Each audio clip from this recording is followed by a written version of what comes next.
The door didn't open so much as give up. Maggie pressed her shoulder to the warped plank and felt it surrender with a dry crack.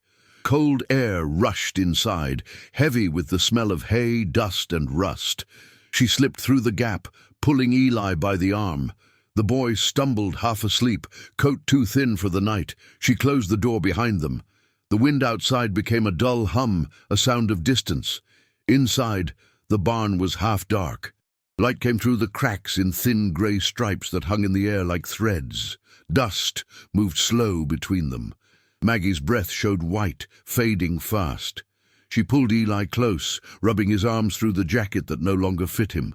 "Just for tonight," she whispered. He nodded, silent, trusting without question. She found a corner behind old hay bales pressed against the wall. The air there smelled of mould and wood rot, but it was still. She dropped her small bag, shook a dirty tarp from the floor, and spread it out. Eli lay down without a word. She covered him with the edge of the tarp, then sat beside him, listening. Wind, a dog far away, the tick of something metal cooling. Nothing else. Her fingers hurt from the cold. She tucked them under her arms, then moved again, restless. She checked the latch, made sure it held. She pushed a rock against the door so the wind wouldn't force it open. The habit stayed in her hands. To fix, to protect, to stay unseen. Eli coughed. Maggie brushed his hair from his face. His skin was cold but calm. "Sleep," she whispered. "I'm right here." Her words hung in the dark like breath. She didn't add "we'll be safe" because she didn't know if that was true. She looked around, rusted tools, broken buckets, cobwebs like lace gone grey. A pigeon blinked from the rafters, feathers puffed against the chill. She smiled once, thin and tired.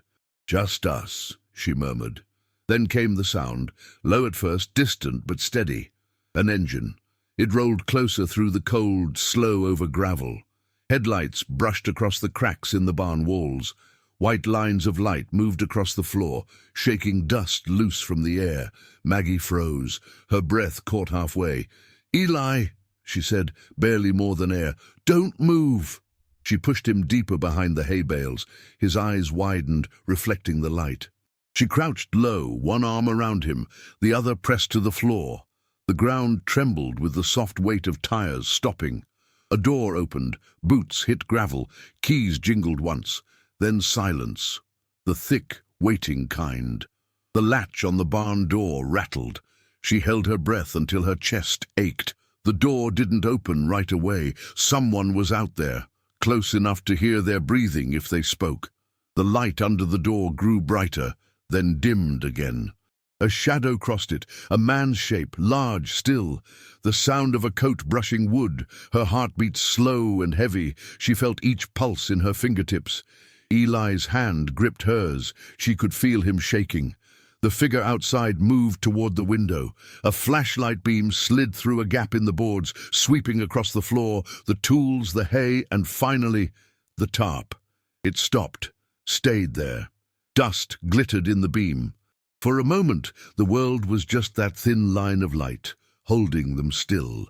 Before I continue, don't forget to subscribe and leave your like, because the ending of this story will surprise you. And tell me in the comments where in the world you're watching from. And tell me, what would you do if you had nowhere else to go? Would you hide or knock on that door instead? The beam of light stayed one heartbeat longer, then moved away. Outside, the wind carried a man's voice. Low, rough, too far to make out the words. Maggie pulled Eli close again. Her hand stayed over his back, firm and calm. They didn't move. Not yet. The light moved away, slow, like someone thinking. Maggie kept her hand on Eli's back, feeling the small rise and fall of his ribs. The truck engine started again, idled for a few seconds, then stopped. Gravel cracked under boots. A door slammed. Silence followed, thicker than before. She waited, counted to 30, then to 60. Nothing, only the wind slipping through the cracks, whispering across the boards. She let her breath go in one quiet line. Her shoulders loosened an inch. Eli's eyes blinked up at her, dark and wide in the half-light. "It's all right," she mouthed. Not a sound, only the shape of the words. She brushed his hair back. The small gesture steadied her. The barn smelled of cold straw and iron. Her knees ached from the dirt floor. Minutes stretched thin. The world held still outside. Maggie listened for anything. The click of boots, the groan of a hinge, a voice calling out, but there was only wind. She pulled the tarp closer around Eli and leaned against the wall. The wood was cold through her jacket. She tried to think past the moment. Tomorrow. The word itself felt heavy. She could find a job, maybe, wash dishes, sweep floors. She'd done it before, but the picture of tomorrow slipped every time she reached for it. Her body wanted only stillness. A mouse ran across the rafters. She watched its shadow move. She envied it for having a place that belonged to it. Eli stirred. "Mom," he whispered, barely air. "Shh." She pressed her finger to his lips, gentle. "Sleep now." His eyelids fluttered, then settled. She could see the faint line of his breath, white in the cold. She pulled the horse blanket tighter around them both. The fibers scratched, but the weight of it helped. She closed her eyes. The sounds of the barn filled the space behind them. Boards shifting, straw settling, the faint rattle of loose metal when the wind turned. She imagined the man outside walking away, maybe just checking on his property. Maybe he hadn't seen them at all. Her mind reached for memories without permission. The crash of a chair, the sound of a door slamming, Eli's cry that night. She shook her head once, small, to make it stop. She pressed her palms together until they hurt. The pain grounded her. After a while, her breathing matched the barn's rhythm. Wind, creak, pause. Time slid by in slow inches. She could feel sleep pulling at her, but kept one ear open. A habit learned the hard way. Never both eyes closed, never both ears quiet. Through the cracks, the last of the daylight faded. The barn turned darker, colder. The air carried the faint smell of smoke from somewhere far. Maybe another farm. Maybe a house where lights were on and dinner was warm. For a second, she saw that life in her mind, a table, hands passing bread, and then she pushed it away. Her hand found Eli's again, small, warm now under the blanket.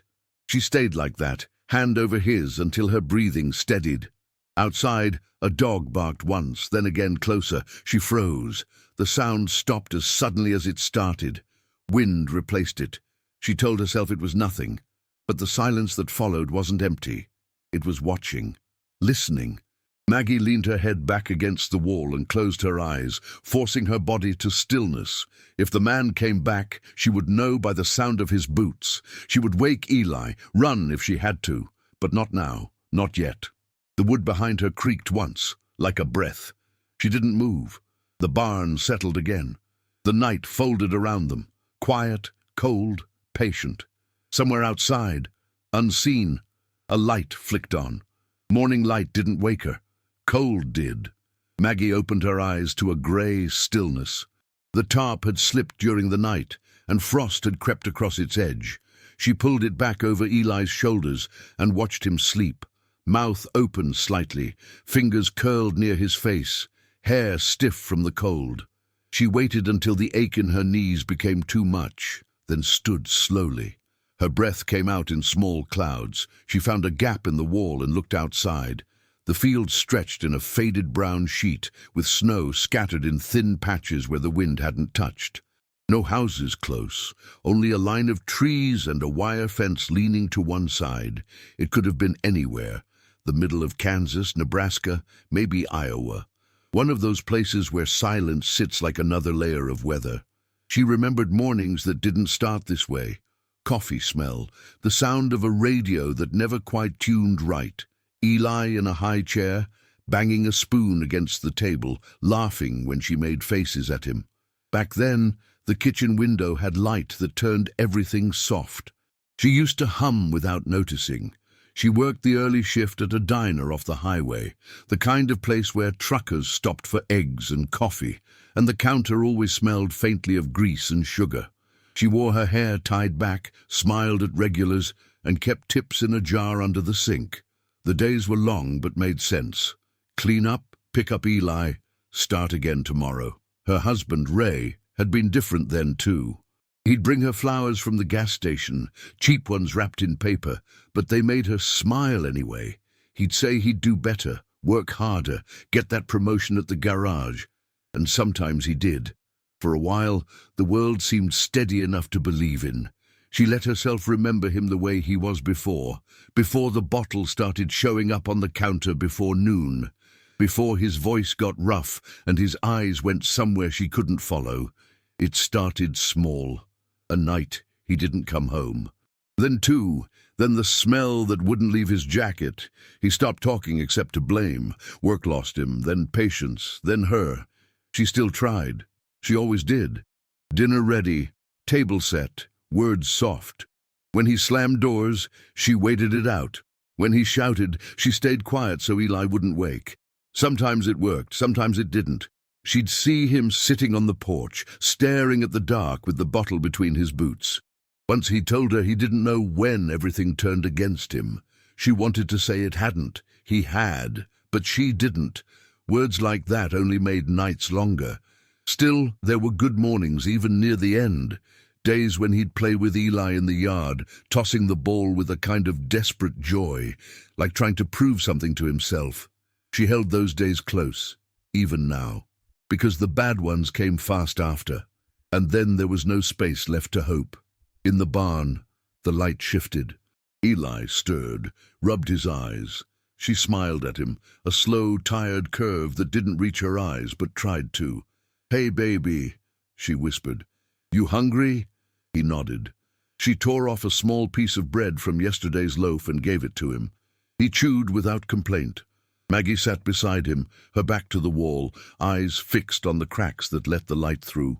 Each beam carried dust, tiny floating things that caught the morning. She thought about the diner again, the sound of plates, the laughter of customers, the warm hum of a working place. She wondered if they still used the same coffee pot. That was who she had been. A woman who worked hard, smiled enough, kept things from falling apart. A woman who believed small routines could hold a life together. Now she sat in an abandoned barn, her son beside her, both of them living on the edge of someone else's silence. But she was still that same woman, the one who fixed what could be fixed. She just needed a little time, a roof that didn't belong to anyone else, and a day when no one came back to claim it. It happened on a Friday night, the kind that used to mean payday and takeout, the sound of Eli laughing in front of the television. But that night, the air in the house felt thick before anything even happened. The smell of whiskey had been in the kitchen since afternoon. Maggie knew the weight of it, the slow burn that never led to quiet. Ray came through the back door with his jacket half off, boots leaving a trail of mud across the floor she'd just mopped. She didn't say a word. She'd learned that silence worked better than reason. Once the bottle was half empty, he set a bag on the counter, empty, and looked at her like she'd moved something that belonged to him. "You take my money again?" he said. Her hands were in the sink, covered in soap.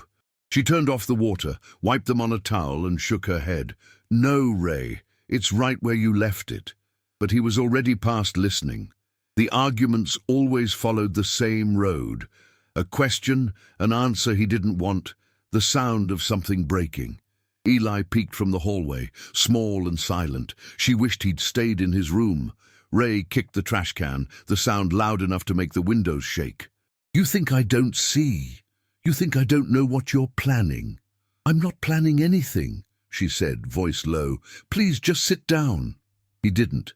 He walked to the counter, grabbed a plate, and threw it against the wall. It shattered near the window. Eli flinched. Maggie stepped between them on instinct, body tight, every part of her trying not to shake. "Go back to your room, sweetheart," she said without turning.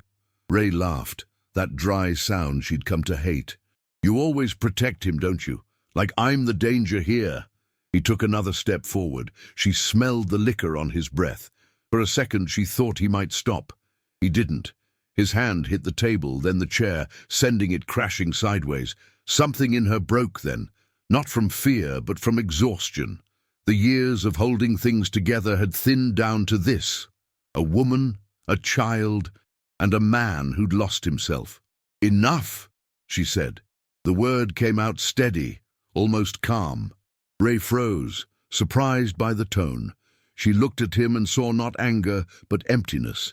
It scared her more. He muttered something she didn't catch, then grabbed his coat from the chair. "You want me gone? Fine." He stumbled toward the door, but at the last second he turned, his face twisted, and pointed at her. "You think you can stay here without me? Get out, you and the boy, out of my house." He slammed the door behind him, the sound deep and final. Maggie stood there, hand on the table, breath coming shallow. She waited for him to come back, but he didn't. The silence after his leaving felt heavier than when he was there. She looked at Eli. His face was pale, eyes wide. "Come on," she said softly. "We can't stay." She grabbed the small backpack she always kept ready. Not for leaving, but for emergencies, for hospital visits, for nights when he didn't come home. She filled it with the bare things: bread, water, socks, the photograph of her mother, Eli's jacket. She took his hand, led him outside. The night air bit at their faces. Stars were sharp above them, clear and cold. She walked fast down the gravel road, head down, not looking back. Behind them the house light flickered once, then went dark. They passed the gas station, the field, the old grain silo that marked the edge of town. Each step carried her farther from the life she'd spent years patching together. Her legs trembled from cold, but she didn't stop. By the time the first light came over the horizon, she'd stopped feeling her hands. Eli was quiet, only the sound of his boots on the frozen ground. When he finally spoke, his voice was small. "Where are we going?" "Somewhere better," she said. She didn't believe it yet, but saying it made her feet keep moving. Ahead, the road curved toward open fields where a line of old buildings stood half hidden by trees. One had a roof still holding, one that might stop the wind. That was how they found the barn. They left the edge of town with the road still holding last night's cold. Frost filmed the gravel like sugar. Every footstep made a small crunch that sounded too loud in the open.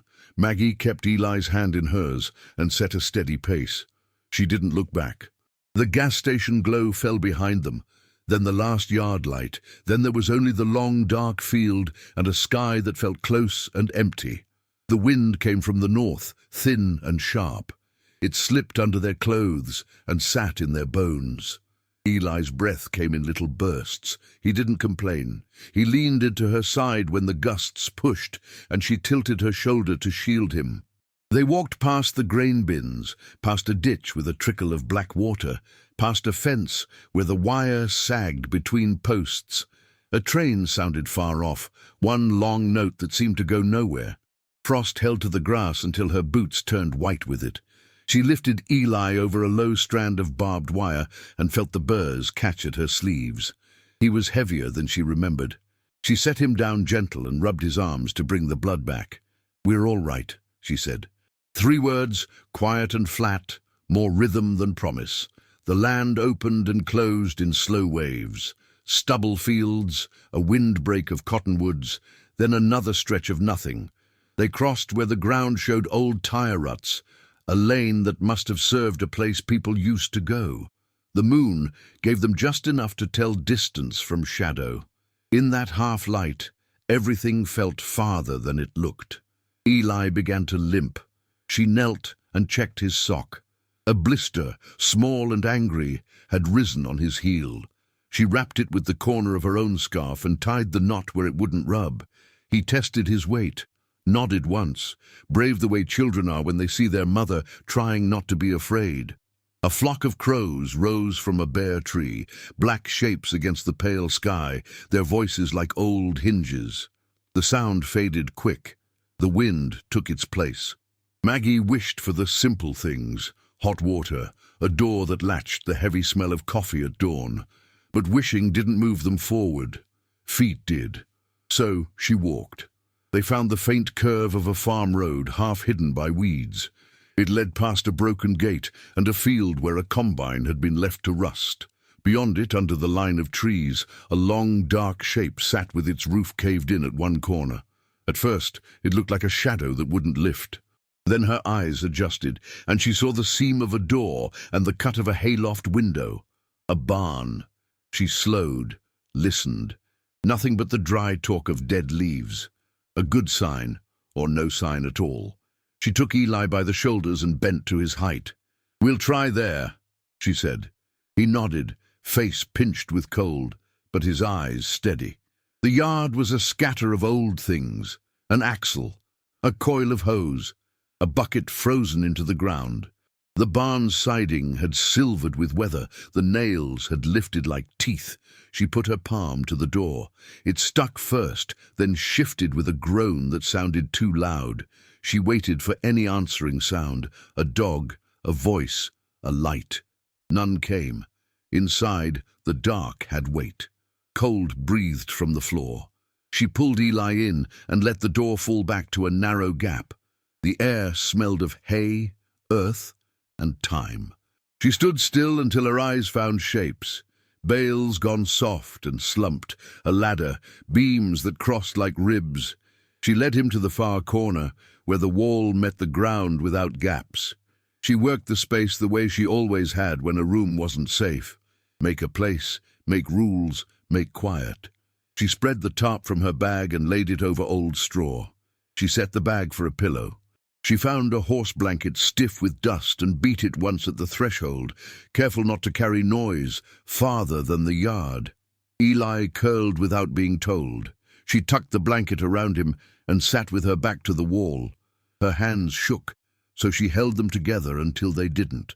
Through a crack high in the siding, a slice of sky showed thin stars and a cloud moving slow.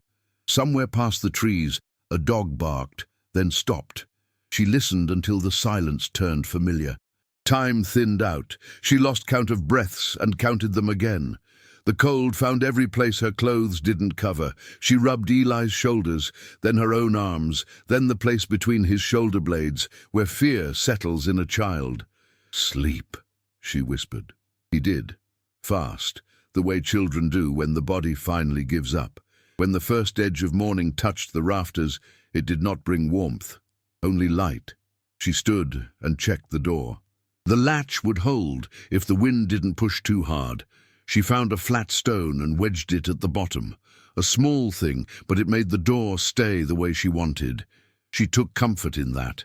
They had made it as far as a roof. It wasn't theirs. It might not be empty tomorrow, but it was over them now. That counted. Maggie watched the stripe of pale sky narrow and widen with each shift of the boards. The barn answered with its own old language: creak, settle, sigh. She listened like she might learn the words. Then she sat again, drew Eli closer, and prepared for the work of staying, finding water, finding food, finding a way to be quiet enough to pass for no one at all. The day would ask for that, and more. The barn didn't warm, even when the sun found its cracks. Cold lived in the wood. It seeped up through the dirt floor and into Maggie's bones until her fingers ached. She used to think she understood winter. She hadn't. Not until the mornings here, where her breath rose like smoke, and the silence felt thicker than sleep. Eli shivered beside her under the blanket. She brushed his hair back and sat him upright. "Move around," she said. "It'll help." He nodded, rubbing his arms like she did. His cheeks were pale, his lips cracked. She gave him a small bite of bread, soft from being held in her pocket all night. He chewed slowly, careful not to finish too soon. By mid-morning, light touched the far wall, dust drifting in its beam. Maggie looked for anything she could use: a bent bucket, a rope half buried in straw, a board dry enough to burn, though she dared not light a fire yet. The smell of smoke would travel, and someone might notice. She found a rusty tin and walked outside, her breath clouding in front of her. The yard held a frozen trough with a crust of ice on top. She broke it with a rock and filled the tin. Her hands burned from the cold, but she carried the water back like treasure. Inside, she poured some into the cap for Eli to drink. He swallowed fast, wiping his mouth with the back of his hand. They spoke little. The barn's emptiness made every sound echo. When she did speak, her voice felt too big, so she kept it low, almost a whisper. The routine built itself around silence. Water, bread, stillness, rest. At night she lay awake, listening to the world move. Coyotes in the distance, wind curling around the barn, an owl once. Sometimes she thought she heard footsteps, but it was always wood shifting, air breathing. Fear was louder than truth out here. Days passed without shape. Hunger became a clock. She measured time by how heavy her body felt when she stood. She wondered if anyone would look for them. Probably not. Maybe that was a kind of freedom. After 3 days, she learned the pattern of the wind. It came from the west at noon, rattled the roof, and then rested. That was when she let Eli walk outside for a few minutes. He played with a stick, tracing shapes in the frost. His laughter came once, short, quiet, but real. She smiled before remembering not to. Maggie gathered old straw into piles, cleared a small corner, swept dust with a piece of cloth. The work kept her hands busy. She found the rhythm comforting. Clean, mend, repeat. Even in the wreckage of someone else's space, she needed order. She whispered to Eli about ordinary things, pancakes, the color of the diner's sign, the sound of rain on the old roof of their house. He listened, eyes half closed, imagining warmth through her words. When he asked, "Will we stay here long?" she didn't answer. By the 4th day, the bread was gone, the apples too. She tried to make it sound like a game, telling Eli they'd look for new food tomorrow. He nodded, trusting the way only a child can. That night she heard a truck somewhere far, a slow rumble, fading. She tensed, listening until it was gone. Her heart didn't settle for a long time after. The next morning she found a shed behind the barn, half collapsed. Inside was an old feed bag with dry corn still clinging to the bottom. She picked through it, crushed a few kernels with a rock, mixed them with melted snow, and gave it to Eli. He made a face, then swallowed anyway. When he smiled after, she almost laughed. The small victory warmed her more than any fire could. It happened the 6th morning. Maggie was outside gathering sticks for the idea of a fire she might never light. The cold stung her skin so deep she could hardly feel the bark under her fingers. Then came the sound, not the wind this time. Tires on gravel, slow, careful, turning. She froze, crouched behind the fence, watching through the gaps. A pickup truck stopped near the barn. The engine idled, then cut. Silence stretched thin. The door opened, boots hit the ground, steady and unhurried. A man's shadow lengthened across the snow, tall, broad shoulders, a hat pulled low. He walked like someone who belonged to the land, not visiting it. Maggie's breath came short. She ran back to the barn, heart pounding. Inside, she pulled Eli close, finger over his lips. "Quiet," she mouthed. He nodded, eyes wide. The barn door groaned open. Light spilled in. Hard, white, blinding after so many grey days. A shape filled the frame. He stood there for a moment, eyes scanning the dark. He stepped inside, slow. Dust rose around his boots. Maggie pressed herself and Eli behind the bales, her pulse too loud in her ears. The man's voice came, low and rough. "I know you're in here." Eli's fingers tightened around hers. The man took another step, the light from outside catching the lines on his face. Older, weathered, tired. His eyes adjusted to the dark. He saw the tarp, the blanket, the small shoes. He exhaled once, long. Then he whispered to himself, almost too soft to hear, "Lord, not again." And for the first time since she'd left home, Maggie felt something she didn't expect. Fear, yes, but under it, the faint echo of being seen. The light stayed on him longer than it should have, cutting across his shoulders and the edge of his jaw. He didn't move at first. He just stood there, eyes narrowing as they adjusted to the dim. Maggie could see his breath in the beam, slow, steady, certain. Then the door swung wider, the hinges crying out, and the cold followed him in. Maggie's body tightened. One hand held Eli behind her, pressing him back into the shadow of the hay bales. She could feel his quick breath against her coat. The man walked forward, boot soles heavy against the packed dirt. Each step felt measured, like someone who already knew what he'd find. He stopped near the center of the barn. The air between them thickened. She could smell the outside on him, diesel, frost, and old leather. When he spoke, his voice was deep and rough with years of disuse. "Who's there?" No one answered. Maggie's throat moved but made no sound. He took another step. Light from the open door reached the tarp in the corner. His eyes followed it down, and then he saw them. A woman, small against the wall, and a boy half hidden behind her coat. Her hair was tangled, her face drawn pale, her body still in a way that looked like both defense and exhaustion. His hand moved toward the brim of his hat, but stopped halfway, as if remembering there was no need for manners here. "What are you doing in my barn?" he said. Maggie found her voice, low and careful. "We just needed a place for the night." "This isn't a shelter," he said, but his tone carried more weariness than anger. His eyes didn't leave her face. "You alone?"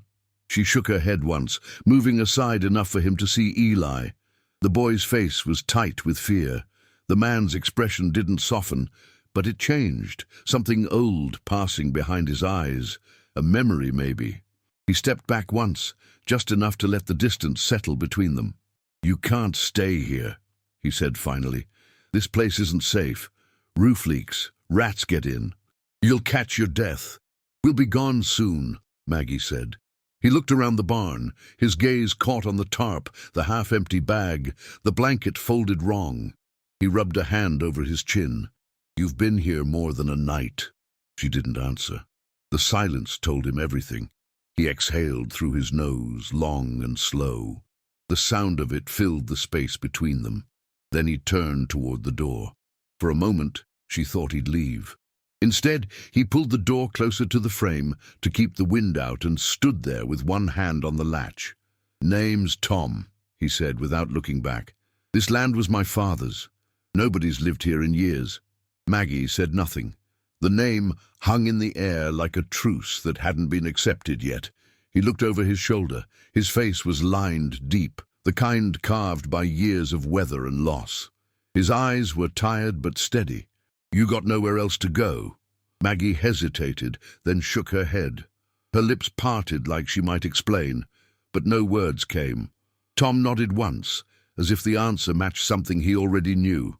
He turned fully then, walked to the open doorway, and looked out toward the field. The sky had turned the color of steel. Wind pressed through the gaps, carrying the smell of snow. "Storm's coming," he said. She didn't move. He looked back at her one last time. "You can stay tonight. Just tonight." She nodded. "Thank you." He didn't answer. He just pulled the door shut halfway, enough to cut the wind but not the light. Then he left, his footsteps slow, deliberate, until they faded into the cold. When she finally exhaled, her shoulders dropped a little. Eli touched her hand. "Is he mad?" he asked. Maggie listened to the wind slide against the door. "I don't know," she said. "Maybe he's just tired."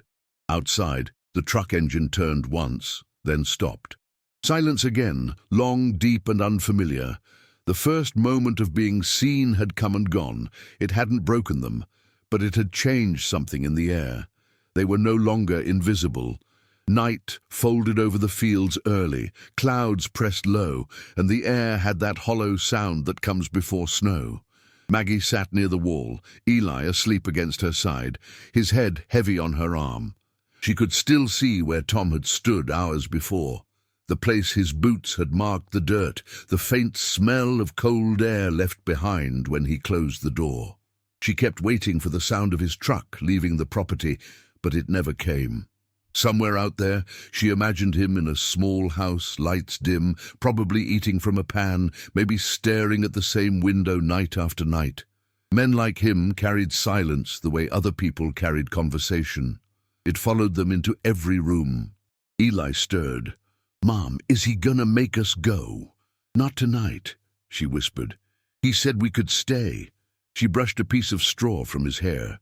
His breathing evened out again, that small rhythm that kept her steady. She listened to the wind scrape at the boards, thinking how strange it was to owe her safety to the mercy of a stranger who didn't want her there. The hours slid slow.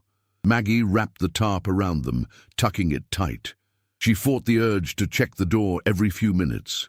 Each time the wood creaked, her chest lifted, but it was only the barn shifting in the cold, the nails answering the wind. Then, near midnight, footsteps. They were careful, slow, not the stumbling of a drunk or the heavy stride of a search. Maggie froze. Eli woke, sensing it, and lifted his head.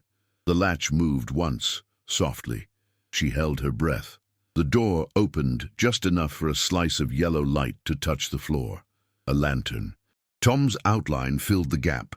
Broad shoulders, hat low, the smell of snow and wood smoke following him inside. He didn't look at her right away. His eyes moved across the floor, as if counting how the cold had settled. Then he set the lantern on a beam near the door. Without a word, he placed something on the step, an old wool blanket, folded. He added a small paper bag beside it. Bread. She could smell it. Stale, maybe, but real. He didn't come closer. He just said, "It's going to freeze tonight." Maggie swallowed. "We'll manage." He looked at her then, the lines around his eyes deepening. "You shouldn't have to." She opened her mouth to speak, but nothing came. The words she wanted were too many. "Thank you. Sorry. Please don't send us away." She managed only, "I'll pay you back." He gave a sound that was almost a laugh, a dry one. "Don't be foolish," he said quietly. "A blanket's not rent." Eli peeked over the tarp, his small eyes catching the lantern light. Tom's gaze softened just a fraction when he saw him. He lifted the blanket slightly, motioning for Maggie to take it. She hesitated, then nodded once. He left it there, turned toward the door, and paused with his hand on the latch. His voice, when it came, was rough but lower. "Storm'll hit before dawn. Keep the door shut tight."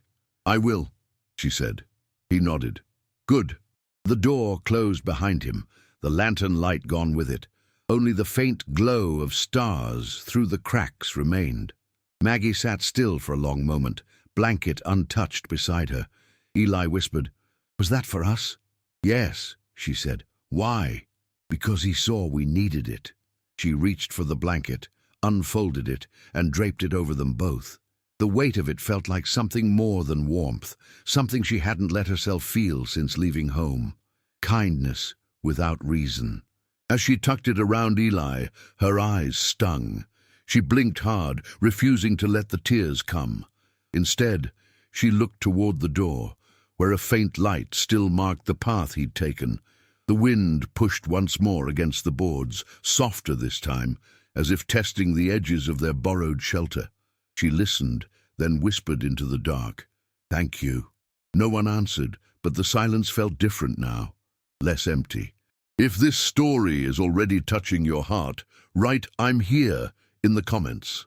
Dawn came behind the storm. Snow had fallen quiet through the night, just a thin layer, but enough to change the light inside the barn. Everything glowed pale, as if the world outside had gone still to listen. Maggie opened her eyes to the faint whistle of wind sneaking through the cracks. Eli slept heavy beside her, warm under the new blanket. She sat up slowly. Her back ached, her fingers numb, but the cold didn't bite as cruelly as before. The blanket had done its job. She folded one corner around Eli's shoulders and stood. When she looked toward the door, she saw it. A loaf of bread, fresh this time, wrapped in paper and set inside a tin bowl. For a moment she just stared. She hadn't heard him come. She walked to the door, careful not to wake the boy, and crouched beside the bowl. The bread smelled faintly of yeast and wood smoke. She touched the crust with her fingertips, testing its warmth. It was still soft. She looked toward the field, only the wide white stretch, no footprints visible from where she stood. Tom must have come early, before dawn, quiet, deliberate, unseen. She broke a small piece and tasted it. Simple bread, but good. She hadn't tasted food that real in days. She gave the rest to Eli when he woke. He smiled through the crumbs, cheeks full, eyes bright for the first time in a long while. Outside, the sky cleared enough to show a line of blue over the trees. Maggie stepped out for the first time since the night before, wrapping her coat tight. The snow glittered in the weak sun. She turned at a sound, a hammer striking wood, steady, rhythmic. Tom stood near the fence, repairing a post that leaned toward the ground. His coat collar was turned up, his gloves thick, his breath fogging. He didn't look her way, not at first. He just worked. One nail, then another. She hesitated, then walked a few steps closer. Her boots sank in the snow. "You left the bread," she said. He paused, the hammer mid-air. "You and the boy needed it. You didn't have to." He hit another nail. "I know." For a long moment, the only sound was metal against wood. She waited, unsure whether to leave or stay. He finally looked over his shoulder, eyes squinting against the light. "You plan on staying through winter?" She shook her head. "No, just till I figure something out." He studied her face. "Figuring things out takes longer than people think." "I'll manage. I don't doubt that." He set the hammer down, leaned on the post, and nodded toward the barn. "That roof leaks. You'll want to move your things from the corner before tonight." "You knew we were still there." He gave the faintest smile. "I ain't blind." Maggie almost smiled back, but stopped herself. "Thank you for the blanket and the bread." He looked past her toward the open field, where wind pushed the snow in slow waves. "No need. Nobody should freeze in a place I own. My wife used to say that." He turned then, started walking back toward the house. Halfway there, he stopped. "You find any old tools in the barn? Don't throw 'em out. Might still have some use." "I will." He nodded once, then continued on, boots crunching through the snow until the sound disappeared. Maggie stood in the yard a while longer, the cold biting her cheeks, the smell of fresh bread still on her hands. She looked toward the fence he'd mended, the neat row of nails catching light. It was such a small thing, but the kind of thing a person did for themselves, not for strangers. Back inside, Eli was humming under his breath, a tune from nowhere. She sat beside him, breaking another piece of bread. "He fixed the fence," she said softly. Eli looked up. "Is he mad at us?" "No," she said after a moment. "I think he just forgot how to talk to people." Eli smiled. "Maybe we can help him remember."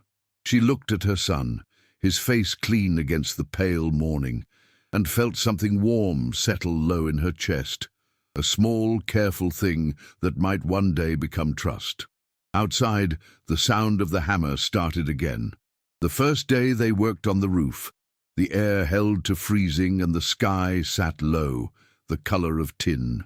Tom brought a dented toolbox and set it on a bale with a thud that sounded like a decision.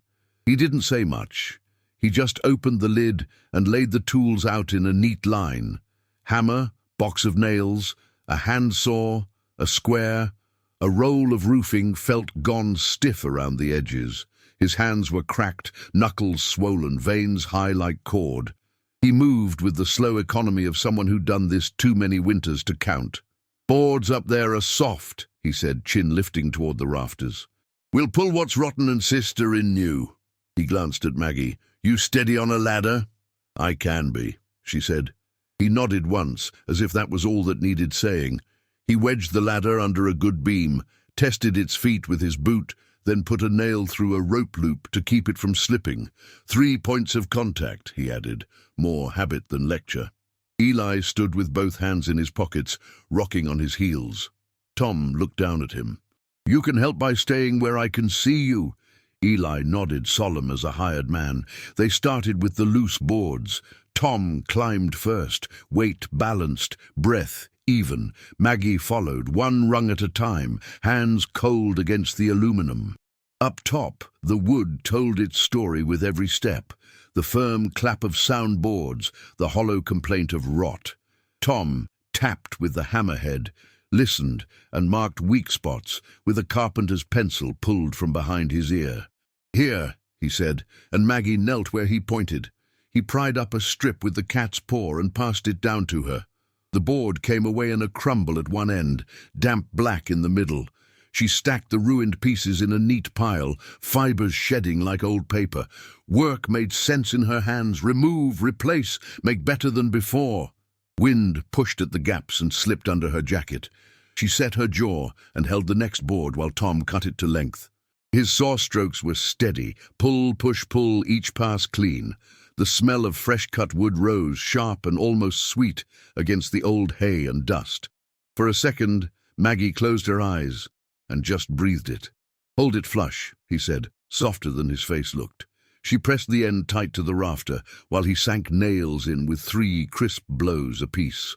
The rhythm settled them, tap to set, strike to drive, strike to seat. The barn answered in small vibrations up her arms. Below, Eli sorted nails into a tin by size, clicking them together in careful pairs, a job Tom had given him with a serious nod. Every few minutes, Eli would look up and pass a palmful of nails to Maggie. She'd take them one by one, her fingers brushing his, and say, "Good work," as if the words were also for herself. By midday, a sliver of pale sun slid out from behind the clouds. They paused long enough for Tom to pour coffee from a black thermos into the lid and hand it to Maggie without looking at her. She wrapped both hands around the small heat and drank. It was too strong and a little bitter. It was perfect. Tom sipped from the thermos and stared at the fields as if measuring the distance to some old memory. Eli ate a heel of bread, cheeks pink from the cold. "Why fix it?" Maggie asked after a while. Meaning the barn, meaning more. Tom rolled the thermos between his palms. "Because it's broke," he said. Then after a beat, "Because I can." They went back up. The felt rolled out straight, crackling where it bent, the black surface drinking what little light came through. Tom tacked it down in a grid that pleased him. Maggie could see it in the way his shoulders eased when the lines were clean. When a gust tried to take the felt, she knelt on the edge and pinned it with both palms. Tom's hand landed over hers for half a second, heavy, steady. He didn't apologize for the touch and didn't linger either. He set a nail through the corner near her thumb and moved on. They patched a seam where daylight had been slicing the loft for weeks. When Maggie pressed the new board home, the bright blade of cold vanished, replaced by a dim, even grey. Eli clapped once, before he remembered to be quiet. Tom's mouth twitched like he might have smiled if he remembered how. Down on the floor again, they swept the fallen splinters into a pan. Tom showed Eli how to hold the broom low and pull, not push. "Let the bristles do the work," he said. Eli nodded like a student. They moved to the south wall where the siding had pulled away. Tom held a plank in place while Maggie drove the nails. Her first swing bent one. She started to pull it, but he stopped her with a small shake of the head. "Not every mistake needs undoing," he said. "Hit beside it and the board won't know the difference." She did, and it held. The lesson sat warm in her chest for reasons that had nothing to do with wood. As afternoon settled, the barn changed. The draft dropped. The air felt less like a knife and more like flat steel. A small shift, but real. When they stood back, the roof line looked truer, the wall straighter. Maggie flexed her hands and felt the ache of use she used to carry home from the diner. It was a good ache. It had purpose. Tom coiled the rope slow and neat and set it in the toolbox. He looked up at the rafters, then at the corner where Maggie and Eli had made their bed from tarp and blanket. His eyes moved like he was measuring square footage of something he wouldn't name. "Rain won't come through there now," he said. "Snow neither." "Thank you," Maggie said. He shrugged, adjusting his gloves. "A barn's worth keeping if it stands another season." He didn't say what else might stand because of it. He didn't have to. Maggie watched Eli trail a hand along the newly fastened boards, his fingertips coming away clean of splinters. The boy's face had that quiet a child wears when he feels safe for a minute. She let herself look at that and nowhere else. They closed the day by stacking the good wood on one side, bad on the other. Tom showed Eli how to face the cut ends out and line them so the pile wouldn't fall. Eli copied him, tongue peeking at the corner of his mouth with concentration. Tom nodded once, approval like a small gift set down where it could be found later. When the light thinned to blue, Tom lifted the toolbox. "Tomorrow we'll see to the door," he said. "Hinges are talkative." "They squeak," Eli said. Tom eyed him. "They do." He tipped his hat to no one in particular and started toward the yard, boots scuffing the packed snow. At the threshold, he paused. "You did fine," he said, not turning around. Maggie didn't ask which of them he meant. After he was gone, she stood under the quiet roof and listened to the barn breathe different. The wind still knew the way in, but not as many doors were open to it now. She pressed her palm to the new boards, felt their faint warmth from friction, from hands, from effort shared. Repair had started, not as promise, as practice. Morning settled into pattern. Work began without talk. Tom outside with tools, Maggie near the barn door sweeping, Eli somewhere between them, following whichever shadow moved first. The snow crusted overnight, thin enough to crack underfoot. Each sound carried far in the still air. The tap of hammer, the soft slide of broom bristles, the small laugh of a child echoing where laughter hadn't lived in years. Maggie boiled water on a camp stove Tom had dug out of his shed. The blue flame hissed like a secret. She poured some into a tin mug and watched steam rise through the cold. Tom's dog, she hadn't noticed him before, sat near the steps of the porch, an old hound with grey around the eyes, tail sweeping lazy arcs. When Eli crouched and held out his hand, the dog sniffed once, then leaned close. Trust came easier for animals. By mid-morning, the barn doors moved smoother on their hinges. Tom had greased them and filed down the warped edges. He worked with the same patience he used on everything, fence posts, latches, even words. Maggie started to recognize the rhythm of his silence. Some silences meant thought, others meant nothing at all. She washed a few clothes in a bucket behind the barn, sleeves rolled to the elbows, fingers red from the cold water. Tom passed once, carrying a board on his shoulder. He paused long enough to nod toward the bucket. "Water from the trough?" "Yes." "Good. It's clean enough." That was the longest exchange of the morning. Still, something in the simple practicality of it steadied her. No judgment, no pity, just facts shared between two people who understood how to survive a day at a time. Eli followed Tom later, small boots tracing the larger prints in the snow. Tom didn't send him away. He handed the boy a short piece of rope. "Hold this tight." Eli gripped it with both hands while Tom adjusted a gate hinge.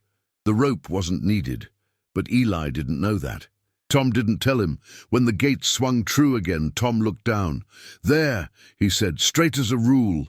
Eli grinned. "We fixed it." "We did." Maggie watched from the barn doorway, a faint smile tugging her mouth. The image of them, old man and child, both stubbornly alive, pressed warmth into the cold morning. She turned back to her work, sorting through boxes left in the loft, jars, rope, nails, a broken lantern. She cleaned what could be cleaned, set aside what couldn't. At noon, Tom brought 3 potatoes in a small sack. "Wasn't sure if you'd eaten," he said, setting them on a barrel. "Boil these, there's salt on the shelf." Maggie blinked, then nodded. "Thank you." He hesitated before walking away. "You can bring the boy inside while it cooks, warmer near the stove." "We're fine. I know. Still." She looked toward the barn roof, dry, strong, quiet, and then toward the house where thin smoke curled from the chimney. "We'll come in for a minute," she said. Inside his kitchen, the air smelled of wood ash and coffee. The table was scarred, clean except for a small framed photo face down in one corner. Tom righted it without comment. A woman, dark hair, eyes direct, unsmiling. Maggie set the pot on the stove and let the water roll to a boil. Eli watched the bubbles rise like they were magic. Tom leaned against the counter, arms crossed. "You cook much?" "Used to," she said. "At a diner. Pies, mostly." He nodded. "My wife made good pie." "What kind?" "Apple. Always apple." He looked toward the window, then back at her. Couldn't stand the smell of it for a long time after she passed. The room went quiet again, but not heavy. Shared absence had a sound all its own. When the potatoes were done, they ate with salt and nothing else. The warmth filled their hands more than their stomachs. Eli scraped his tin plate clean. Tom pretended not to notice when Maggie slipped him her last piece. Afterward, Eli helped wash the dishes in a basin, sleeves rolled up like his mother's. Tom dried them with a rag that smelled faintly of turpentine and old sun. "You don't have to," Maggie said. He shook his head. "Doesn't hurt to keep busy." Later, back at the barn, she found him repairing the small window above the hayloft. She stood below, handing nails as he asked for them. Each time their fingers touched, it was quick, unspoken. By late afternoon, the light came warm and slanted through the boards. Dust floated gold in the air. Tom climbed down, wiped his hands on his coat, and looked around. "It'll hold," he said. Maggie nodded. "For now." He half smiled. "That's all anything does." They stood in the quiet, the kind that wasn't empty anymore. Eli ran past them, chasing the dog, laughing. The sound filled the barn like something being returned to where it belonged. Tom looked toward the boy, then at her. "He's a good kid." "He is. He's lucky." "So am I," she said. Tom tipped his head as if accepting the answer. When he left for the evening, Maggie lingered in the doorway, watching the light fade across the repaired boards, the new hinges, the space that was slowly turning from shelter into home. The wind moved through the cracks softly now, more whisper than moan. It sounded almost like approval. Morning came soft, the kind of light that doesn't wake but invites. The storm had passed 2 days before, leaving the world rinsed clean. Frost shimmered across the fields, and a thin fog clung to the fence posts like breath still deciding to leave. Inside the barn, it was warmer now, the roof tight, the drafts gentler. The smell of fresh-cut wood had replaced the rot. Maggie opened her eyes before Eli stirred. She lay still a moment, listening. The barn creaked once, the good kind of sound, timbers settling, not straining. A rooster called somewhere far off. The air no longer carried fear. She sat up, tucked the blanket around Eli and stood to stretch. Her hands were rough, nails lined with dirt, the honest evidence of work. The ache in her shoulders had changed too. It was no longer the weight of worry, but the sore satisfaction of having done something that stayed fixed. She brushed straw from her hair and smiled without meaning to. Outside, the world was pale gold. She stepped into it, boots crunching the frost. The cold bit her cheeks, but it felt clean, almost welcome. Smoke rose from Tom's chimney in a straight line. He was already awake. From the porch, Tom raised a hand once, a simple gesture that felt larger than words. She returned it. No talk, no smiles, just acknowledgement that another day had begun and both had chosen to meet it. She walked to the trough, broke the thin film of ice and filled the tin bucket.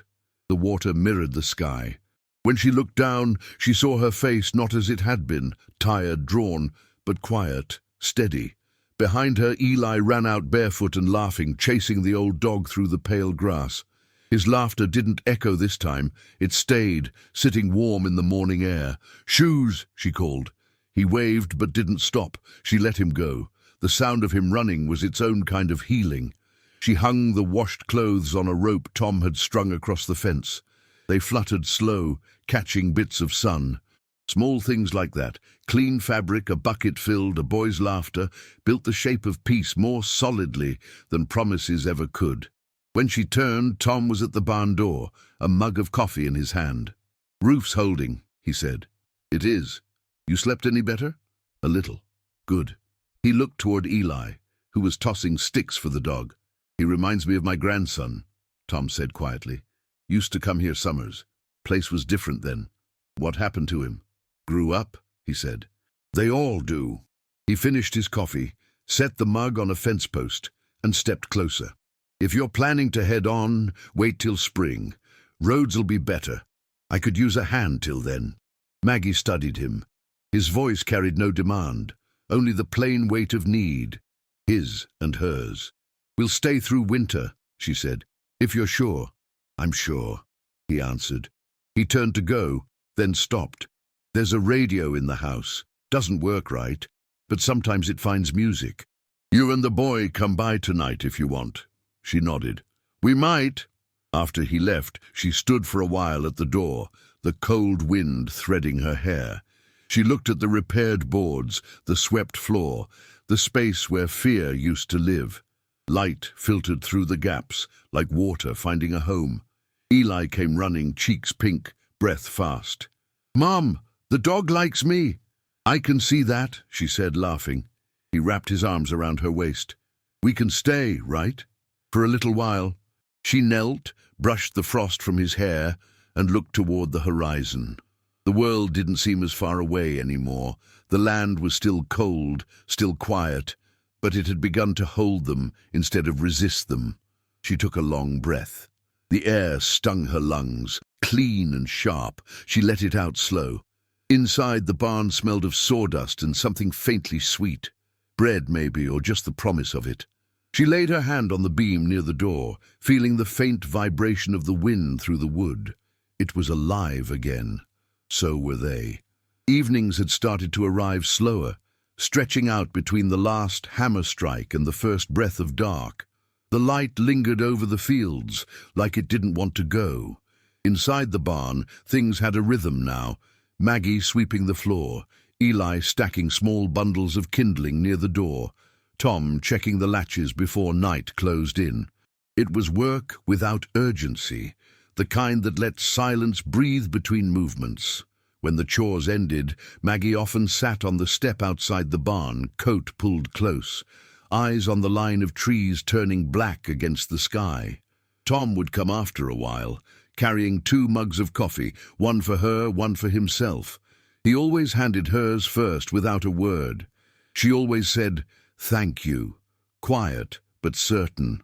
The first night it happened, they drank in silence. The second, he spoke. "You fixed the window today."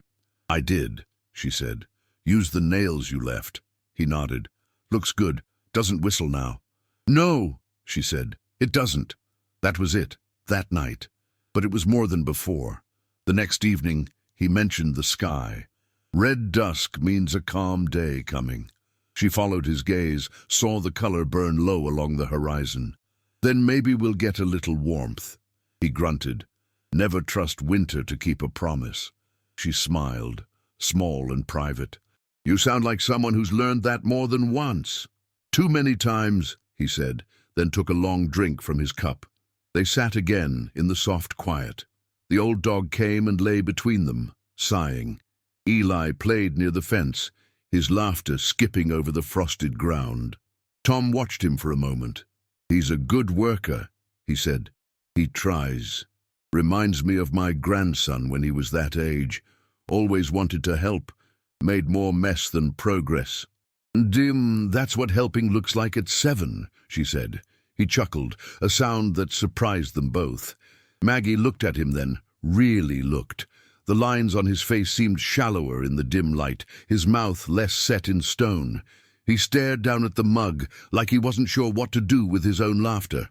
"Sorry," he said, half embarrassed. "Been a while since I remembered that sound." "Don't be sorry," she said. "It fits fine here." The woods sat between them like a small lantern, nothing bright but enough to see by. After a long silence, she asked, "You ever think of leaving this place?" Tom shook his head. "Thought about it once, after she died. Drove as far as the county line, turned around before I hit the highway." "Why?" He rubbed his thumb along the mug handle. "Didn't know where else I'd go. Everything I'd be running from was in me, not here." Maggie nodded. She understood that kind of weight, the kind that followed no matter how far the road stretched. The wind shifted, carrying the smell of smoke from his chimney. The cold had softened enough that they could hear the slow drip of thaw from the eaves, a promise of spring, faint but real. Eli ran up, cheeks flushed, holding a stick like a sword. "Mom, Mr. Tom showed me where the fox tracks go. They're little, but you can see every toe." "That right?" she said. Tom tipped his hat back. "He's got good eyes." Eli grinned, proud, then dashed off again, the dog chasing him. Maggie watched them go. "He likes you," she said. Tom's mouth twitched into something close to a smile. "Kids don't know better. Maybe that's why they find the good in people first." He looked at her, then at the field, and didn't answer. but the set of his shoulders eased the way it does when someone hears what they didn't expect to need. The sky deepened from red to blue to black. They sat until their coffee went cold. Neither moved to leave first. The quiet between them had changed again, less like distance, more like peace. When she finally stood, she said, "Good night, Tom." He tipped his head. "Night, Maggie." The sound of their names in the open air stayed long after they'd gone inside. That night the cold returned, clean and sharp. The stars hung low over the barn roof, bright enough to mark the outline of every nail and seam. Tom had said the sky only looked that close when snow was waiting its turn again. Maggie believed him. She had begun to believe a lot of what he said, without realizing when it had started. Eli was already asleep, buried under the wool blanket. The dog lay near the door, snoring softly. Maggie sat on the step with her coat wrapped tight and her hands around a mug of weak coffee. The air smelled of wood smoke from Tom's stove, the steady kind that comes from a fire tended by habit, not warmth. Tom came across the yard carrying another log under his arm. He dropped it near the door, brushed his gloves against his coat, and looked up. "Fire's low," he said. "It's enough," she answered. He studied her a moment, then pulled an old chair from inside the barn and set it down beside her. The legs creaked but held. He sat slow, like a man testing both chair and choice. Neither spoke for a long time. The wind did the talking, whispering through the eaves, rattling the tin on the shed. "You ever get used to the quiet?" she asked finally. He smiled a little. "You stop fighting it after a while. It starts sounding like company." Maggie nodded. "Sometimes it's too much. Feels like it's listening back." He looked out toward the dark field. "It does that. Out here, everything listens. Doesn't answer, but listens." The silence folded in again. Softer now, almost shared. Then, without looking at her, Tom spoke. His voice was lower than usual, the rough edges rounded off by fatigue. "I know what it's like to lose everything and still go on." Maggie turned her head. He wasn't watching her. His eyes were somewhere far ahead, in the shape of the field that had no end. "She was sick," he said.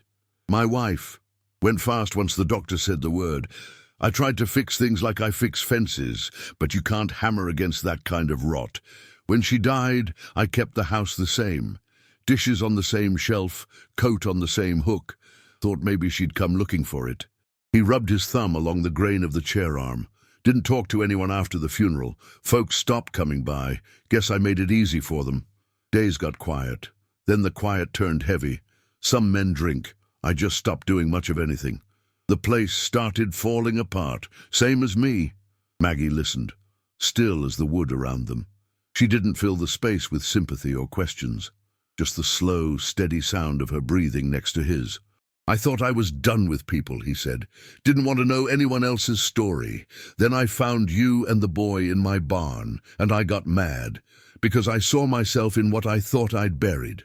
He looked at her then, really looked. Eyes lined but clear. "You don't need to tell me yours. I already know the look."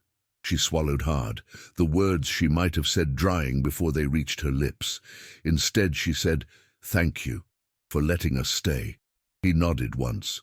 "You would have done the same." "Maybe," she said. He stood after a while, joints popping in the cold. "Coffee's gone," he said, lifting his cup. "You ought to sleep. Tomorrow's another day for fixing things." She almost smiled. "Seems that's all we do." He looked toward the barn. Could be worse work. He started toward the house, then stopped at the edge of the yard. The moon caught his profile, carving the deep lines of a man still living through something he'd once thought finished. "Good night, Maggie," he said. She answered softly, "Good night, Tom." When the door of his house closed, the wind settled. The stars above seemed closer, their light steadier. She looked toward the repaired roof and thought of the words he'd said, "Lose everything and still go on." Inside, Eli murmured in his sleep. Maggie lay down beside him, pulled the blanket over them both, and let her eyes close to the sound of the wind, now less of an enemy, more of a song that both of them somehow knew. Snow came again the next evening, quiet and sure. The flakes were large and slow, floating sideways in the wind before settling on the roof. The sky turned the color of tin, and everything below it lost its sharp edges. Even the air seemed to move softer. Maggie finished sweeping the barn before dark. She'd grown used to the routine, the scrape of the broom, the creak of the boards, the steady rhythm of keeping a place clean that had once been forgotten. Eli played near the door with the dog, both leaving small prints in the thin layer of snow that drifted inside each time the wind found a gap. Tom appeared at dusk, his coat dusted white, a coil of rope over one shoulder. He hung it on the hook by the door, stomped the snow from his boots, and stood there a moment watching mother and son move through the faint light. His expression was unreadable, but his eyes stayed gentle. "Storm's coming in heavy," he said. "Best keep the door barred." "We will," she said. "You'll be all right up there?" He nodded toward the house. "Got wood stacked, stew on the stove? Be enough." Maggie smiled faintly. "Sounds like you've done this before." "Too many winters," he said. He hesitated before turning to leave. "If you need anything, light the lantern in the window. I'll see it." "We'll be fine," she said. He looked at her a moment longer. "I know." Then he stepped out into the snow, boots crunching through the white, coat flapping against the wind. She watched until he vanished into the blur. Inside, the barn felt different. The air heavier, not from cold, but from the weight of what had been said the night before and the things neither of them had found words for. She checked the door, slid the bar in place, and set the lantern on the floor between her and Eli. Its light painted the walls gold, flickering against the new boards they'd nailed together. They ate what was left of the bread and shared a small tin of beans warmed over the stove. Eli talked in the soft, drifting way of tired children about the dog, the snow, the shapes the wind made. She answered in murmurs until his voice thinned into breathing. When he slept, she sat still, listening to the snow pile against the door. Time slowed. Outside, the wind howled once, then eased, like something remembering an old song. The world shrank to the circle of light, the sound of Eli's breathing, and the rhythm of her own heartbeat. A knock came then. 3 quiet raps, careful, spaced. She stood fast, pulse rising, and lifted the lantern toward the door. "It's me," Tom's voice said. She opened the bar and pulled the door halfway. Snow rushed in, cold and bright. He stood there with his hat pulled low, a small pot in one hand. "Brought the rest of the stew," he said. "Figured the boy could use it more than I can." "You shouldn't have come out," she said. "It's bad out there." "Been through worse," he said, stepping inside just far enough to close the wind out behind him. He handed her the pot, his glove brushing her hand. It wasn't long, but enough to feel warmth. His, hers, both surprised by it. She took the pot, set it down near the stove, and looked up. "You'll catch your death walking in weather like this," she said. "Then at least it'll be for a reason." He looked toward Eli. "He's sleeping." She nodded. "Worn out." Tom nodded back. "Good." They stood in the half-light, the snow hissing against the roof. He looked around the barn, slowly, the fixed boards, the swept floor, the blanket draped over the hay.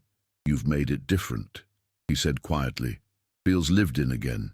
Maggie shrugged, eyes on the lantern. "Didn't mean to change anything."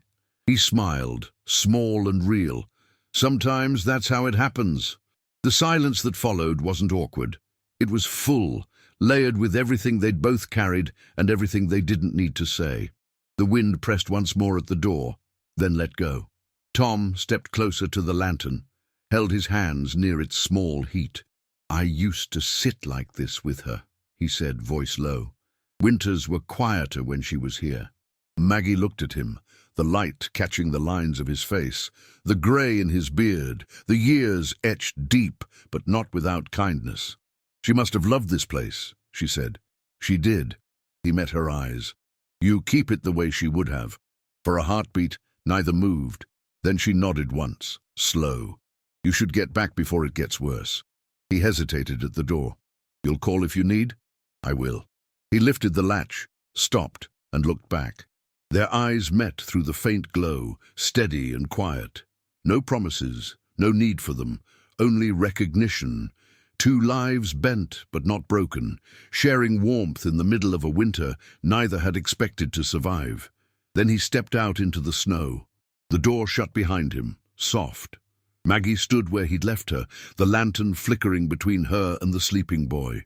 The wind eased, the roof held, and somewhere outside, through the white silence, a man walked home with his hands no longer empty.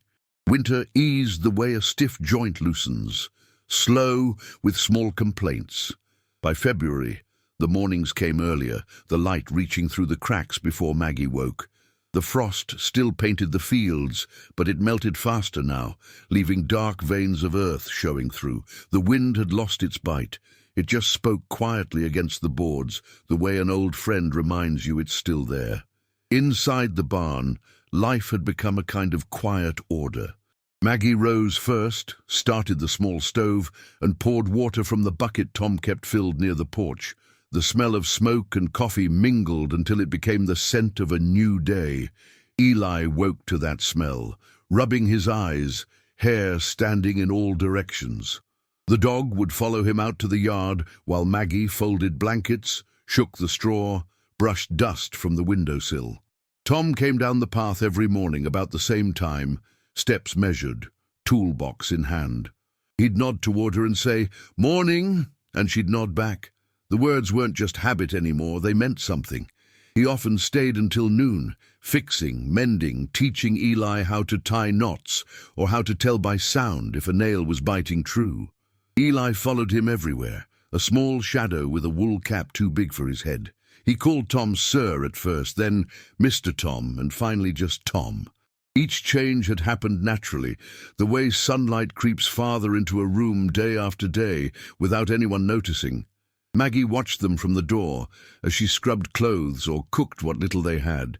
She saw in Tom's patience a man rediscovering how to talk. Sometimes he'd ruffle Eli's hair and pretend to scowl when the boy laughed too loud. Sometimes he'd just sit on the step, staring at the field like he was trying to remember what silence used to mean before it had people in it again. In the evenings, when work was done, they shared supper at Tom's table. Nothing fancy. Beans, bread, whatever could be stretched, but it tasted better than anything she remembered. The first time Eli had asked for more, Tom had filled his bowl without a word, and Maggie had felt something catch in her throat that wasn't sadness. After dinner, they listened to the radio that only half worked, static mostly, with a faint hum of music underneath. When it found a station, Tom would adjust the dial carefully, face close to the box, like he was trying to hold the moment in place. Sometimes Maggie hummed along to whatever song came through, soft and off-key. He never said it, but she saw the way his hands stilled when she did. The house began to hold traces of them. The smell of soap from washed clothes, the echo of small footsteps, the sound of two voices instead of one. Tom didn't push them away, and Maggie stopped waiting for him to change his mind. One afternoon, she caught him standing at the barn door, looking at the work they'd done together, the mended roof, the straightened walls, the tools arranged neatly on the shelf. He noticed her watching and said, "Never thought I'd see this place look alive again." "It's a good barn," she said. He nodded. "Wasn't the barn's fault it went bad, just needed hands on it again." They both knew he wasn't talking only about wood and nails. By early March, birds began to return, small flashes of color darting between fence posts. Eli built a pile of twigs for them, calling it a nest hotel. Tom pretended not to smile when Maggie told him. That night, as they stood by the door, the sky deep blue and cold, Maggie looked at him and said, "It feels different now." He tilted his head. "How's that?" "Less empty." He nodded once, eyes on the field. "That's how it starts." When he left for the night, she stood in the doorway long after his shape disappeared into the dark. The air carried the smell of thawing earth and faint wood smoke. She listened until she couldn't hear his boots anymore. Then she turned back inside. Eli was already asleep, one hand curled around the dog's ear. She looked around the barn. No longer just shelter, not yet a home, but something in between. A place that held the sound of living. She blew out the lantern. The dark that followed was gentle. The day chose itself.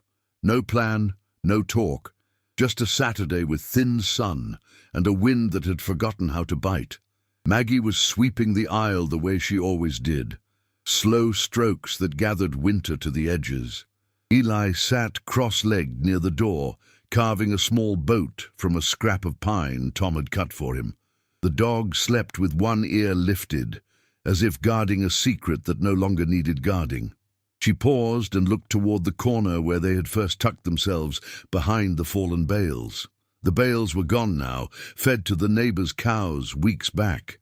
In their place stood a narrow shelf Tom had knocked together from straight boards, a tin of nails, a folded tarp, a coil of rope. The ground there was clean.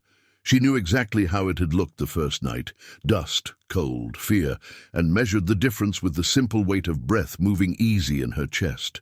"Mom," Eli said without looking up, "do boats float on puddles?" "If you're patient," she answered. He nodded, shaving another curl from the pine. The curl fell and rested on his boot like a pale feather. Maggie smiled and set the broom against the wall. She checked the latch she'd learned to trust, the new iron Tom had set in place where she'd once wedged a flat stone. The hinge didn't protest anymore. The door stayed because it was made to, not because she forced it. The smell inside the barn had changed too. Less mouse, more cedar. Less damp straw, more sawdust. Coffee drifted in from the house, that steady scent that had learned their names without asking. She closed her eyes for a heartbeat and let it wrap her. When she opened them, she saw Tom coming across the yard with a small paper bag under his arm. He didn't call out. He reached the threshold and set his palm to the same plank, where his shadow had once cut a thin line under the door. He lifted the latch and pushed. The door didn't surrender this time. It swung. Light slid across the floor in a broad ribbon, not a knife. Dust rose, gold instead of grey. Tom stepped in and stopped exactly where he had stood the first day, center of the aisle, boots aligned with old nail scars. He looked around, not to check for trespass, to confirm what had grown. "Morning," he said. "Morning," Maggie answered. He lifted the paper bag. "Bread, fresh." She nodded toward the shelf. "We've got a place for it now." He set the bag beside the tin of nails, glanced at the coil of rope, the broom standing straight, the bucket turned upside down to keep clean. His eyes shifted to the corner where the blanket used to be. A small rug lay there now, woven from old shirts she'd cut into strips and braided in the evenings. He toed its edge and let a hand fall to his side like he might touch it, but didn't. "You moved the draft," he said. "Chinked the gaps with burlap," she replied. "Like you showed me." He nodded once, satisfied. "Holds." Eli stood and held up the boat. "Look, Tom." Tom took it, weighed it in his palm as if it were made of more than wood and a boy's patience. "Needs a keel," he said. "We'll fix it after chores." Eli beamed, the dog thumping its tail against the floor. Tom's gaze went back to the door. He leaned and pulled it wider.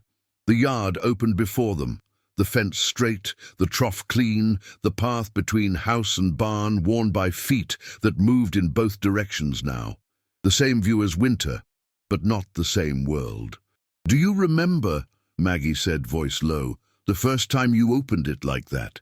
His mouth twitched. "Hard to forget." "It was cold," she said, "and I thought the light meant the end of us." He looked at her. "And now it just means day." They stood there together, the door wide, the spring air traveling in without permission. Tom reached for the bar that used to be a barricade and lifted it into its resting hooks, not to seal them in, but to keep the door from drifting on the breeze.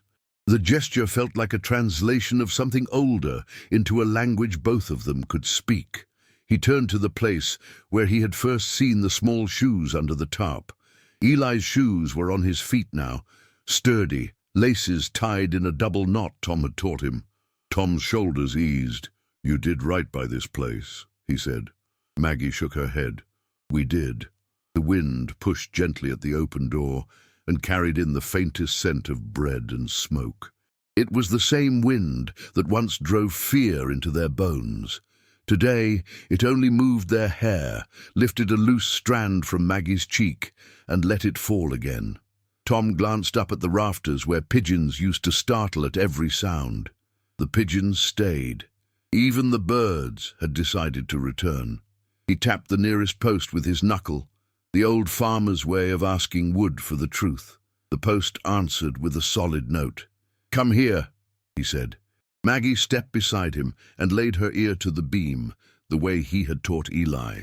The wood held a faint hum of the day, wind through boards, far truck on the highway, a house door closing somewhere you loved. She closed her eyes until the sound settled inside her. When she lifted her head, Tom was watching her, not with pity, not with question, only with the plain acceptance of someone who had stood in the same doorway and survived the same winter. He eased the door almost closed, leaving it at the angle that kept the light easy and the draft kind. "Lunch at noon," he said. "If you're hungry." "We will be," she answered. He tipped his hat, the same simple move he'd made that first morning, but with a different weight, and stepped back into the yard. Maggie watched him go, then looked once more at the threshold, at the line in the dust where fear had once drawn itself, and where, today, the broom would pass without finding anything to carry away. Behind her, Eli's boat scraped softly across the water in a shallow pan, the first small sail of a season that had finally turned. By late spring, the fields around the barn turned green again. The thaw spread quietly, leaving puddles that caught the sky, grass pushing through the dark soil like small promises keeping themselves.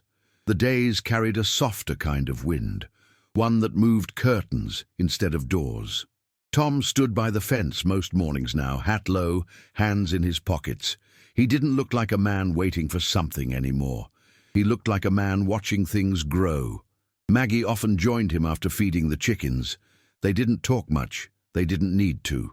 Their silence had learned to rest easy between them. Eli ran through the yard, his boat now fitted with a small stick for a mast. It floated in the trough, circles widening around it with every touch of wind. He laughed when it tipped, then righted it again, persistent the way children are when the world finally feels safe enough to play in. Inside the barn, the light shifted warm across the boards they had repaired together. The lines of the hammer still showed, faint but there, proof of work, of effort shared. Maggie brushed her hand along one of them and felt the smoothness left by months of living.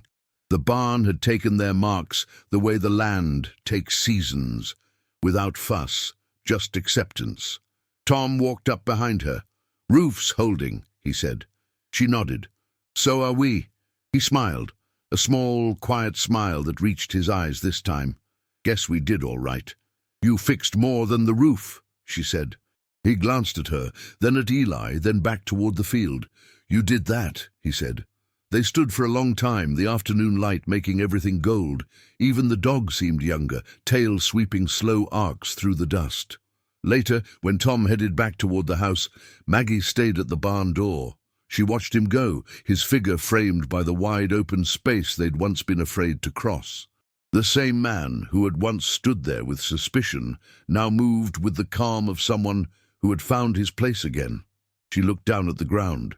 The same patch of dirt where she had hidden her son, where she had trembled at the sound of boots on gravel. The memory was still there, but the fear wasn't. What remained was the strange, steady gratitude that comes when the world gives you one more chance to begin. She stepped outside. The sky stretched wide and blue, clouds drifting slow. Eli ran past her, waving his little boat, shouting for Tom to wait. She laughed, the sound surprising her, light, unforced, real. The barn door swung in the wind behind her, its hinges whispering instead of crying. She turned back once, her hand on the smooth new wood.